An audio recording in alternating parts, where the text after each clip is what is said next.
Hello friends, आपका बहुत बहुत स्वागत है आपके इस यूट्यूब चैनल जिसका नाम है जीके इंजेक्शन। सो दोस्तों, अगर आपने हमारा चैनल सब्सक्राइब नहीं किया है तो कृपया हमारा चैनल सब्सक्राइब कर लें और बेल आइकन को प्रेस कर दें ताकि आगे आने वाली जितनी भी अच्छी वीडियोस हैं उनका नोटिफिकेशन टाइम टाइम पर आपको मिलता रहे। इस चैनल पर आपको इम्पोर्टेंट जी के टॉपिक्स पर आपको वीडियोज़ जो हैं वो मिलती है।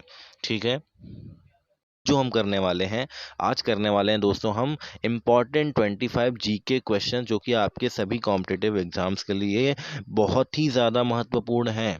ठीक है, सभी प्रतियोगी परीक्षाओं के लिए जो 25 मैं बता रहा हूँ जीके क्वेश्चन, ये बहुत ही इंपॉर्टेंट है दोस्तों, क्योंकि ये कभी ना कभी किसी न किसी एग्जाम में ज़रूर पूछे गए हैं और हर बार क्या होते हैं दोस्तों, ये रिपीट होते हैं। तो ये बात आपको ध्यान में रखनी है और इस हिसाब से ये 25 क्वेश्चन आपको पूरे करने हैं। तो अंत तक बने रहिएगा दोस्तों। चलिए अब हम शुरू करते हैं अपना वीडियो। ओके, चलिए दोस्तों, तो अब हम पहला सवाल जो है हमारा वो आपकी स्क्रीन पर आ चुका है। ठीक है, तो पहला क्वेश्चन क्या बोल रहा है दोस्तों, पहला क्वेश्चन बोलता है भारत में सबसे बड़े क्षेत्रफल कौन सी फसल बोई जाती है। तो सबसे बड़े क्षेत्रफल कौन सी फसल बोई जा रही होगी, क्या लगता है आपको? तो हमारा आंसर जो है इस क्वेश्चंस का वो क्या है दोस्तों, चावल। ओके, चावल जो है ये बड़ी मात्रा में जो है बड़े क्षेत्र में हमारे देश में उगाया जाता है। ये बात आपको ध्यान में रखनी है, यानी ज़्यादा एरिया में क्या है दोस्तों, चावल ही उगाया जाता है। ये बात आपको ध्यान में रखनी है। फिर दूसरे नंबर पर कौन सा आ जाता है आपका, गेहूं आ जाता है ना, जैसा कि आपको पता है। तो देखिए नीचे जो है ये मैंने आंसर जो है यहाँ पे लिखा हुआ है। ठीक है, तो इससे आपको कोई प्रॉब्लम नहीं जाएगी। चलिए दोस्तों, फिर देखते हैं हम अपना सेकंड क्वेश्चन। फिर सेकंड क्वेश्चन क्या बोल रहा है दोस्तों आपका, निम्नलिखित में से किस व्यक्तित्व ने द लॉ ऑफ हेरिडिटी दिया। तो देखिए दोस्तों, हेरिडिटी का मतलब क्या होता है, हेरिडिटी का मतलब होता है अनुवांशिकता। ठीक है, क्या बोल रहा हूँ मैं, अनुवांशिकता, ये आपको पता होगा है ना, अनुवांशिकता। ठीक है, तो अनुवांशिकता क्या होता है, अनुवांशिकता में हम किसका अध्ययन करते हैं दोस्तों, अनुवांशिकता में हम ये जीन्स के बारे में अध्ययन करते हैं, यानी कि माँ बाप से संतान में जो गुण जाते हैं या माँ बाप के हिसाब से जो संतान में जो गुण जाते हैं दोस्तों, है ना, उसका हम यहाँ पे अध्ययन करते हैं। ठीक है, तो जीन्स का हम यहाँ पे अध्ययन करते हैं किसमें, अनुवांशिकता के अंदर। ये बात आपको ध्यान में रखनी है। तो द लॉ ऑफ हेरिडिटी जिसने भी दिया, अनुवांशिकता का नियम जिसने दिया, वो कौन था, वो था जी जे मेंडल। अब जी जे मेंडल का पूरा नाम क्या है, ग्रेगर जॉन मेंडल। ठीक है, तो ग्रेगर जॉन मेंडल जो है उन्होंने द लॉ ऑफ हेरिडिटी दिया था। ये बात आपको ध्यान में रखनी है। ठीक है, चलिए दोस्तों, अब हम देख लेते हैं अपना थर्ड क्वेश्चन। फिर दोस्तों हमारा थर्ड क्वेश्चन क्या कह रहा है, भारत रत्न पाने वाले पहले गैर भारतीय कौन है। तो पहले गैर भारतीय बोल रहा है दोस्तों, है ना, भारतीय को मिला है वो बात तो अलग हो जाएगी, लेकिन पहले गैर भारतीय कौन है वो आपको ध्यान में रखना है। ठीक है, तो पहले गैर भारतीय कौन थे, पहले गैर भारतीय थे खान अब्दुल गफार खान। ठीक है, खान अब्दुल गफार खान जो है दोस्तों, इनको मिला था सबसे पहला जो भारत रत्न है, जिसमें गैर भारतीय को दिया गया था। तो पहले ऐसे गैर भारतीय थे जिन्हें भारत रत्न मिला था। कौन थे दोस्तों, खान अब्दुल गफ्फार खान। ये बात आपको ध्यान में रखना है, बहुत ही इंपॉर्टेंट क्वेश्चन है आपके एग्जाम पॉइंट ऑफ व्यू से। ठीक है, चलिए अब हम देख लेते हैं अपना फोर्थ क्वेश्चन। फिर फोर्थ क्वेश्चन जो है दोस्तों वो क्या बोल रहा है आपका, कि भारतीय रिजर्व बैंक का मुख्यालय कहाँ पर है। तो भारतीय रिजर्व बैंक का जो मुख्यालय है दोस्तों वो है मुंबई के अंदर। कहाँ पर है, मुंबई के अंदर है। ये बात आपको ध्यान में रखनी है। ठीक है, कहाँ है रिजर्व बैंक का मुख्यालय, मुंबई के अंदर है। बिकॉज रिजर्व बैंक का जो मुख्यालय ये कई बार आपसे एग्जाम में पूछा जा चुका है, तो ये बहुत इंपॉर्टेंट क्वेश्चन है, इसको आप ध्यान में रखिएगा। चलिए दोस्तों, फिर हम देख लेते हैं अपना फिफ्थ क्वेश्चन। फिफ्थ क्वेश्चन क्या बोल रहा है दोस्तों, उस व्यक्ति का नाम बताइए जिसे देश बंधु के नाम से भी जाना जाता है। तो देश बंधु के नाम से किसको जाना जाता है, देश बंधु के नाम से जाना जाता है दोस्तों चितरंजन दास को। ठीक है, किसको जाना जाता है, चितरंजन दास जी को जो है वो देश बंधु के नाम से जाना जाता है। अब आपसे के सवाल में आपके मन में एक सवाल उठ रहा होगा कि बंग बंधु भी था एक, है ना। तो बंग बंधु के नाम से किसको जाना जाता है, तो दोस्तों बंग बंधु के नाम से जाना जाता है शेख मुजीबुर रहमान को। किसको दोस्तों, शेख मुजीबुर रहमान। ठीक है, शेख मुजीबुर रहमान जो हैं इनको जाना जाता है बंग बंधु के नाम से। ये कहाँ के थे, बांग्लादेश के थे। ये बात आपको ध्यान में रखनी है। फिर यहाँ पे आ रहा है जी के गोखले। ओके, जी के गोखले आ रहा है, तो जी के गोखले जो हैं दोस्तों ये कौन है, गांधी जी के गुरु थे। क्या थे, गांधी जी के राजनीतिक गुरु थे। ये बात आपको ध्यान में रखनी है। ठीक है दोस्तों, चलिए अब हम देख लेते हैं अपना सिक्स्थ क्वेश्चन। फिर सिक्स क्वेश्चन जो है वो क्या कह रहा है दोस्तों, आपका सिक्स क्वेश्चन बोलता है निम्नलिखित में से कौन सा राष्ट्रीय उद्यान यूनेस्को की विश्व धरोहर स्थल में सूचीबद्ध नहीं है। ठीक है, तो ये बोल रहा है इनमें से कौन सा नेशनल पार्क जो है ये यूनेस्को की वर्ल्ड हेरिटेज साइट में लिस्टेड नहीं है। यानी कि वर्ल्ड हेरिटेज साइट की लिस्ट में इनमें से कौन सा ऐसा नेशनल पार्क है जो नहीं है। तो ये कौन सा है दोस्तों, कान्हा राष्ट्रीय उद्यान है। ठीक है, कौन सा है, कान्हा राष्ट्रीय उद्यान है। ये बात आपको ध्यान में रखनी है। कान्हा कहाँ आता है, कान्हा आता है दोस्तों एमपी में। ठीक है, एमपी में पाया, एमपी में है ये कान्हा नेशनल पार्क, है ना, सुना होगा आपने। काजीरंगा नेशनल पार्क कहाँ पे है भाई, काजीरंगा नेशनल पार्क जो है वो दोस्तों असम के अंदर है। ठीक है, ये बात आपको ध्यान में रखनी है। इसको छोड़ के ये तीनों जितने भी हैं ये यूनेस्को की वर्ल्ड हेरिटेज साइट में सूचीबद्ध हैं, यानी कि वर्ल्ड हेरिटेज साइट में लिस्टेड हैं ये। ठीक है, यूनेस्को की, ये बात आपको ध्यान में रखनी है। चलिए दोस्तों, फिर हम देख लेते हैं अपना सेवन्थ क्वेश्चन। गीत गोविंद किसकी रचना है। तो नाइन्थ क्वेश्चन क्या कह रहा है हमारा कि गीत गोविंद किसकी रचना है। तो दोस्तों गीत गोविंद है जयदेव की। ठीक है, क्या है, जयदेव जी की रचना है गीत गोविंद। ठीक है, ये बात आपको ध्यान में रखनी है, सीधा सीधा क्वेश्चन है, आपको ध्यान में रखनी है। गीत गोविंद एक प्रसिद्ध रचना है जो किसने रची थी, जयदेव जी ने रची थी। ये बात आपको ध्यान में रखनी है। चलिए दोस्तों, फिर हम देख लेते हैं अपना कौन सा, अच्छा ये सेवन्थ क्वेश्चन था। ओके, ये थोड़ा सा गड़बड़ है ना, यहाँ नंबरिंग गड़बड़ हो गई दोस्तों। ये सेवन्थ क्वेश्चन है, इसको सेवन्थ कर लीजिएगा। चलिए अब हम देख लेते हैं अपना एट्थ क्वेश्चन। तो दोस्तों क्वेश्चन एट्थ क्या कह रहा है हमारा, गैलीलियो एक इतालवी खगोल शास्त्री थे। तो दोस्तों ये जो इतालवी है ना, ये थोड़ा सा गड़बड़ लिखा हुआ है। ये इतावली नहीं है, ये है इटालियन। ओके, जो इटली वाले लोग हैं उनको कहा जाता है इटालियन। तो गैलीलियो जो थे वो इटली से थे, है ना, और एक खगोल शास्त्री थे। ठीक है, अब इन्होंने क्या विकसित किया था, इन्होंने ये बोल रहे हैं कि इन्होंने क्या क्या किया था, है ना। तो सबसे पहला क्या है कि इन्होंने दूरबीन विकसित की थी, दूरबीन बनाई थी। ठीक है, या बृहस्पति के 4 उपग्रहों की खोज की थी। और उन्होंने ये बताया कि पेंडुलम की गति एक नियमित समय माप पैदा करती है, यानी कि पेंडुलम की गति जो है वो एक नियमित समय का मेजरमेंट जो है वो बताती है। ठीक है, तो इनमें से क्या किया था इन्होंने, ये बात आपको बतानी है। तो दोस्तों ये तीनों ही काम जो है ये गैलीलियो ने किए थे। ओके, ये तीनों ही काम जो है वो इन्होंने किए थे। ठीक है, तो यहाँ आपका जो करेक्ट आंसर हो जाएगा वो आंसर हो जाएगा डी। ठीक है, कौन सा आंसर करेक्ट है आपका, डी आंसर करेक्ट है। ठीक है दोस्तों, चलिए अब हम देख लेते हैं अपना नाइन्थ क्वेश्चन। तो नाइन्थ क्वेश्चन क्या बोल रहा है दोस्तों, नाइन्थ क्वेश्चन बोल रहा है भारत में कैबिनेट मिशन किस वर्ष में आया था।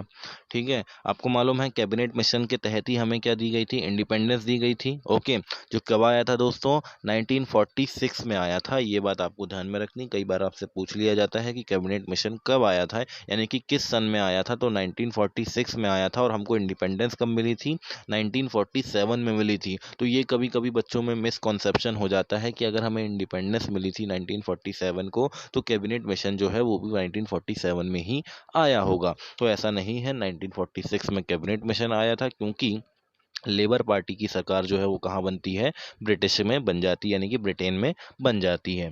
ठीक है दोस्तों, चलिए अब हम देखते हैं अपना दोस्तों टेंथ क्वेश्चन। चलिए यहाँ क्या बोल रहा है, क्वेश्चन नंबर 13 जो बोल रहा है पंचायती राज, है ना। तो पंचायती राज जो है दोस्तों यहाँ लिखा होना चाहिए था किसके अंतर्गत आता है। ओके, किसके अंतर्गत आता है, यानी कि कौन सी सूची के अंतर्गत ये आता है ना, ये बात आपको बताना है। तो एक है अवशिष्ट सूची, समवर्ती सूची, राज्य सूची, संघ सूची, है ना। तो ये 3 तरीके की सूची होती है हमारे कॉन्स्टिट्यूशन में, आपको पता है ना। एक होती है समवर्ती सूची, मैं आपको सूचियां बता देता हूँ। एक होती है दोस्तों समवर्ती सूची, इसमें राज्य और केंद्र यानी कि स्टेट और यूनियन दोनों मिलके, दोनों गवर्नमेंट मिलके क्या बना सकते हैं, कानून बना सकते हैं। एक होती है फिर राज्य सूची, जिसमें केवल स्टेट को अधिकार है कि वो उन विषयों पर क्या बना सकता है, कानून बना सकता है। फिर एक आती है संघ सूची, यूनियन लिस्ट। यूनियन लिस्ट में केवल केंद्र सरकार को ही ये अधिकार होता है कि वो किसी जो विषय दिए गए हैं सूची के अंदर उनमें कानून बना सके। ठीक है, तो यहाँ जो पंचायती राज है दोस्तों ये आता है राज्य सूची के अंतर्गत, बिकॉज आपको पता है कि राज्यों के अंदर क्या होते हैं, राज्यों के अंदर ही जो छोटे छोटे एरियाज होते हैं, जैसे म्यूनसिपैलिटीज़ हो गई, है ना, और पंचायत हो गई, गांव की विलेज पंचायत, है ना, ये सब आपने सुना है। तो ये जो है इसका काम जो दिया जाता है, ये किसको दिया जाता है, राज्य सूची में दिया गया है, तो ये राज्य के अंतर्गत आता है। ये बात आपको ध्यान में रखनी है दोस्तों, है ना। कौन सा क्वेश्चन था ये हमारा, एक मिनट, ये हमारा 10th क्वेश्चन था दोस्तों, है ना। कौन सा था, 10th क्वेश्चन था, इसको 10 कर लीजिएगा, नंबरिंग में थोड़ी सी गड़बड़ी हो गई है इसमें, ठीक है। तो ये हमारा 10th क्वेश्चन था। चलिए अब हम देखते हैं हमारा 11th। फिर दोस्तों 11th क्वेश्चन क्या बोल रहा है, 11th क्वेश्चन बोल रहा है हर्षचरित और कदम बड़ी। हर्षचरित और कदम बड़ी किसकी रचनाएं हैं, ये दोस्तों बहुत ही इंपॉर्टेंट क्वेश्चन है, आपसे बहुत बार पूछ लिया जाता है जब भी आपसे कोई क्रिएशन पूछा जाता है, रचनाएं पूछी जाती है, तो ठीक है। तो कौन कौन से ऑप्शन दिए हुए हैं आपको, कल्हण, पाणिनि, बाणभट्ट और पतंजलि। तो किसने किया था दोस्तों, बाणभट्ट ने किया था, ये बात आपको ध्यान में रखनी है, ठीक है। क्या है ये, बाणभट्ट, ठीक है। तो बाणभट्ट ने हर्षचरित और कदम्बड़ी की रचना की थी, ठीक है दोस्तों। चलिए अब हम देख लेते हैं अपना 12th क्वेश्चन। फिर दोस्तों 12th क्वेश्चन क्या बोल रहा है हमारा, 12th क्वेश्चन बोल रहा है भारत ने लक्षित सार्वजनिक वितरण प्रणाली कब शुरू की थी, यानी कि टारगेटेड, ध्यान से देखना, मैं लिख रहा हूँ यहाँ पे, targeted public, targeted public distribution system. Okay, targeted public distribution system जो है ये कब शुरू किया था भारत के अंदर, भारत ने इसको कब शुरू किया था, ये बात आपको यहाँ पे बतानी है। तो ये कब किया गया था, ये किया गया था 1997 में, ठीक है। तो सार्वजनिक वितरण प्रणाली, पब्लिक डिस्ट्रीब्यूशन सिस्टम जो आप सुनते हैं, एपीएल कार्ड, बीपीएल कार्ड वगैरह, तो ये कब शुरू किया गया था, ये 1997 के अंतर्गत शुरू किया गया था, ये बात आपको ध्यान में रखनी है। चलिए फिर हम देख लेते हैं अपना 13 क्वेश्चन। चलिए फिर अगला क्वेश्चन क्या बोल रहा है, क्वेश्चन नंबर 13 बोल रहा है भारत की साक्षरता दर क्या है ना, यानी कि literacy rate of India is. तो लिटरेसी रेट जो है दोस्तों वो हमारे यहाँ क्या है, 65.38%। ओके, 65.38% जो है वो हमारे यहाँ क्या है दोस्तों, साक्षरता दर है, यानी कि लिटरेसी रेट जो है भारत की वो 65.38% है, ठीक है। ये बात आपको ध्यान में रखनी है। चलिए फिर हम देख लेते हैं अपना 14th क्वेश्चन। 14th क्वेश्चन क्या बोल रहा है, युद्ध से उत्पन्न राष्ट्रीय आपातकाल, सशस्त्र विद्रोह, बाहरी आक्रमण निम्नलिखित में से किस लेख से संबंधित है, यानी कि नेशनल इमरजेंसी के बारे में बात की जा रही है, राष्ट्रीय आपातकाल के बारे में बात की जा रही है। ये क्या होता है दोस्तों, ये होता है इंटरनल रिबेलिएशन, यानी कि सशस्त्र विद्रोह जब हो जाता है, जब अपने इंडिया के अंदर ही हो जाए, या कि फिर कोई बाहरी आक्रमण हो जाए, है ना, तो इस वजह से क्या कर या लगाई जा सकती है दोस्तों, ये नेशनल इमरजेंसी जो है वो लगाई जा सकती है। और 1975 में ये इंदिरा गांधी जी के द्वारा लगाई गई थी, ठीक है। तो कौन से आर्टिकल के अंतर्गत ये इमरजेंसी लगाई जाती है, ये आपसे इस क्वेश्चन में इसने पूछा है। तो ये दोस्तों लगाई जाती है आर्टिकल 352, ठीक है। आर्टिकल 352 के तहत जो है वो नेशनल इमरजेंसी लगाई जाती है। आर्टिकल 356 के तहत जो है दोस्तों वो क्या किया जाता है, वो स्टेट इमरजेंसी लगाई जाती है, यानी राज्य आपातकाल, जो अगर अपन को लग रहा है कि किसी राज्य के हालात ठीक नहीं है, राजनीतिक हालात वहाँ के ठीक नहीं हैं, तो उसको हम क्या कर सकते हैं, वहाँ पे जो है स्टेट इमरजेंसी लगा सकते हैं, ठीक है। फिर आर्टिकल 370, ये तो आपको पता है कश्मीर से संबंधित था। आर्टिकल 280, आर्टिकल 280 जो है वो दोस्तों फाइनेंस कमीशन से संबंधित है, यानी कि वित्त आयोग से संबंधित है, ठीक है। ये बात आपको ध्यान में रखनी है। चलिए दोस्तों फिर हम क्या देखते हैं, फिर हम देख लेते हैं अपना क्या 15th क्वेश्चन। ओके, चलिए 15th क्वेश्चन क्या बोल रहा है दोस्तों, 15th क्वेश्चन बोल रहा है हाथी प्रपात किस राज्य में स्थित है, ठीक है। हाथी प्रपात, ओके, तो फॉल्स है, ठीक है, एलिफेंट फॉल, ठीक है, कहाँ पर स्थित है, मेघालय के अंदर है, ये बात आपको ध्यान में रखनी है, इंपॉर्टेंट क्वेश्चन है, ठीक है। कहाँ पर है, मेघालय के अंदर है, ये बात आपको ध्यान में रखनी है। चलिए अब हम देखते हैं अपना 16th क्वेश्चन। तो 16th क्वेश्चन क्या बोल रहा है दोस्तों, सार्क का गठन कब हुआ, है ना, सार्क। अब ये सार्क क्या है दोस्तों, साउथ, ठीक है, south Asian association for regional corporation, ठीक है, क्या बोल रहा हूँ मैं, south Asian association for regional corporation, ये सार्क का पूरा नाम है। और इसको कब गठन हुआ था इसका, तो ये बात आपको ध्यान में रखनी है दोस्तों, 1985 के अंदर सार्क का गठन किया गया था। क्या किया गया था, सार्क का गठन किया गया था। ठीक है, तो ये बात आपको ध्यान में रखनी है। ठीक है, चलिए दोस्तों फिर हम देख लेते हैं अपना 17th क्वेश्चन। ओके दोस्तों, फिर हमारा 17th क्वेश्चन क्या कह रहा है, 17th क्वेश्चन जो है वो हमारा ये कह रहा है दोस्तों, घर्षण को क्या बदलकर कम किया जा सकता है।